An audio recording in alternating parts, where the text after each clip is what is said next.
Hello student, welcome back to our channel MG life competition पे।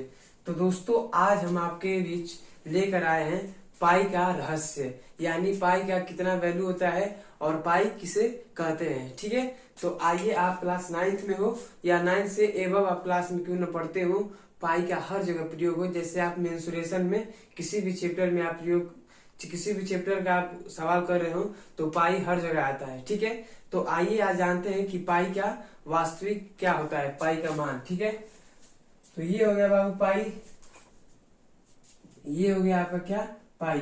और ये जो पाई है आपका, इसको हम क्या बोलते हैं, पाई। और पाई का सिंबल ऐसे होता है। ठीक है, द सिंबल ऑफ पाई। ठीक, और ये पाई को, पाई किसे कहते हैं, तो पाई का परिभाषित कैसे निकालेंगे दोस्तों। तो पहले हम मेंसुरेशन में पढ़े कि वृत्त की जो परिधि होती है, वृत्त की बाबू, वृत्त की परिधि, वृत्त की जो परिधि होती है वो क्या होती है, 2 पाई आर। हाँ, सही पकड़े हैं। वृत्त की कितनी परिधि होती है, 2 पाई आर। तो 2 पाई आर, अब यहां से पाई की वैल्यू निकालेंगे तो पाई बराबर हो जाएगा हमारा, पाई बराबर हो जाएगा क्या बाबू, परिधि, यानी वृत्त की परिधि, ऐसे लिख दे रहे हैं, वृत्त की परिधि बटे 2r।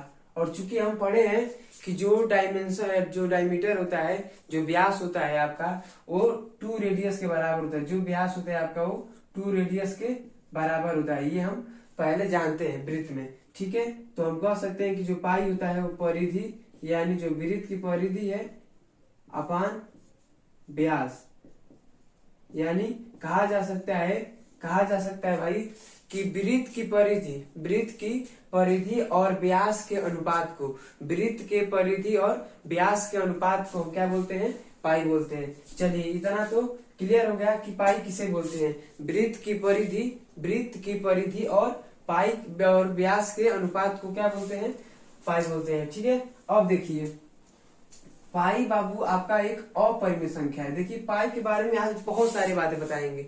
ठीक है, इसलिए आज इस क्लास को आप मिस मत कीजिए, पूरा अंत तक देखिए। पाई देखिए होता है, पाई जो होता है बाबू आपका, ये एक अपरिमेय संख्या होता है। क्या होता है, अपरिमेय संख्या। ठीक है, ये कौन सी संख्या होती है, अपरिमेय संख्या, जिसको हम बोलते हैं दशमलव प्रशांत में हम बोल सकते हैं कि ये एक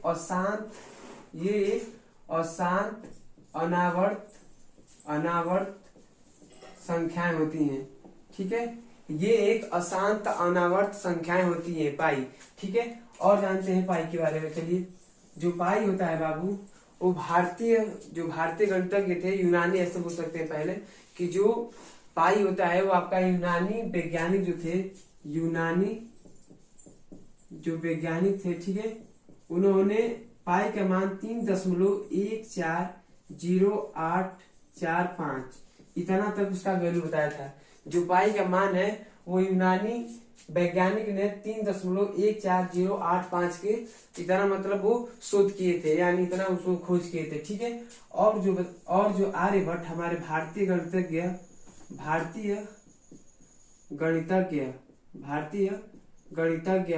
हमारे आर्यभट्ट ने बाबू, आर्यभट्ट ने पाई का मान कम से कम दशमलव के 4 अंक तक दिया। यानी उन्होंने कहा था, आर्यभट्ट कहे थे कि 3.1416 ये आपका क्या होता है, पाई का मान होता है। यानी ये जो है, ये बस बताए थे कि जो दशमलव के 4 स्थान तक और पाई का वैल्यू होता है। ठीक है, फिर बाद में शोध होता गया, और बाद में दो भाई, जापान के 2 भाई थे, जब यहाँ पर दिखाई नहीं दे रहा होगा आपको, इधर लिख देते हैं, जापान के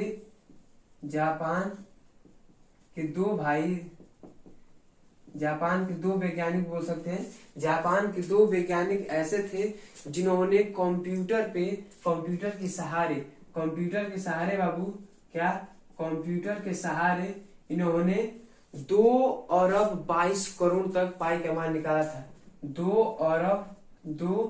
अरब और 22 करोड़, आ रहा समझ में। यानी इन्होंने एक अपने कंप्यूटर की मदद से पाई की जो वैल्यू होती है ना वो 2 अरब 22 करोड़ किसने निकाला था?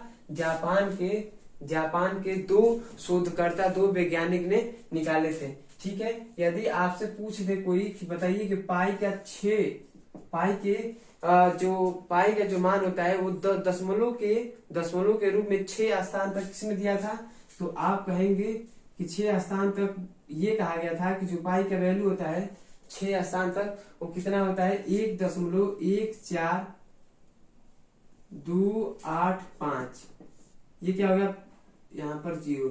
ठीक है, 85 ये क्या होगा? ये आपका मतलब एक ऐसे वैज्ञानिक थे, एक और वैज्ञानिक हुए जिन्होंने पाई की वैल्यू दशमलव के 6 स्थान तक भी दिया था। ठीक है, अब समझते हैं कि पाई का निकटतम मान कितना होता है, जो कि हम दैनिक जो कि मेंसुरेशन में इसका ज्यादा प्रयोग करते हैं। तो पाई का वैल्यू होता है, निकटतम मान कर सकते हैं, निकटतम मान जो होता है पाई का वो आपका होता है 22/7।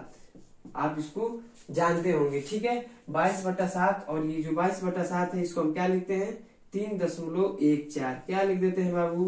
तो 3.14 लिखते हैं। अब जानते हैं कि जो पाई होता है बाबू, और जो 6 डिजिट तक जो संख्या मिला था हमें दशमलव के बाद, जो 6 डिजिट तक जो प्लेस मिला था वो कैसे मिला था? ठीक है, किस आधार पे निकाला गया था? तो ये निकाला गया था पाई के 355/113 के प्रयोग से 355/113 के प्रयोग से पाई का मान 6 डिजिट तक दशमलव के बाद 6 स्थान तक निकाला गया था। आया समझ में? तो पाई का हमारा मान आ जाता है बाबू, पाई का मान जो वृत्त के लिए होता है 180। ठीक है, जो मेंसुरेशन में प्रयोग किया जाता है 22/7। ठीक है, और इसको हम कर देते हैं तो 3.14 आ जाता है। और एक बार एक और आता है जो प्रयोगशाला से मिलकर आया था बाबू, 355/113। ये आपका आता है क्या? पाई का मान। ये सारा क्या होता है बाबू? पाई का मान होता है। यदि आपसे कोई पूछ दे कि चलिए बताइए पाई का कितना मान है, तो आप केवल एक पाई का मान नहीं बताएंगे, आप 4 बताएंगे। 180, 22/7, 3.14 और 355/113। और ये जो पाई होता है ना बाबू, ये आपका नियत राशि होता है। क्या होता है? नियत राशि। यदि आपसे पूछ दे कि चलिए बताइए कि जो पाई होती है वो कौन सी राशि होती है, तो आप बताएंगे कि जो पाई होती है वो एक नियत राशि होती है। ठीक है, ये हो गया आज पाई का पूरा रहस्य। अब इससे ज्यादा पाई के बारे में और कुछ नहीं है। ठीक है।